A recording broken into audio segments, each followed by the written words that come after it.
એક મિક્સર જારની અંદર અડધો કપ પાણી, સ્વાદ મુજબ મીઠું, અડધી ચમચી સંચળ, અડધી ચમચી સોડા, એક અડધા લીંબુનો રસ અને 2 ચમચી તેલ લઈ એને ગ્રાઇન્ડ કરી અને સાઈડમાં રાખી દઈશું. પછી એક પેનની અંદર 2 કપ ચણાનો લોટ, અડધી ચમચી મરી પાવડર, અડધી ચમચી અજમો, 2 ચમચી લાલ મરચું કાશ્મીરી, ચપટી હળદર અને અડધી ચમચી હિંગ લઈ એને મિક્સ કરી લેશું.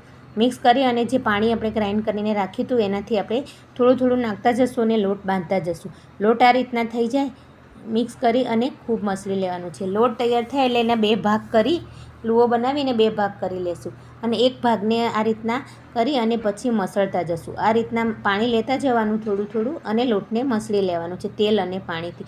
ફ્રેન્ડ્સ, તમે આ રીતના મસળીને જો ગાંઠિયા બનાવશો ને તો ગાંઠિયા ખૂબ જ ફૂલશે અને એકદમ ક્રિસ્પી બનશે. પછી લોટ આપણો ખેંચીને જોશું અને મશીનમાં ભરી અને ગરમ ગરમ તેલમાં ગાંઠિયાને પાડી લેશું.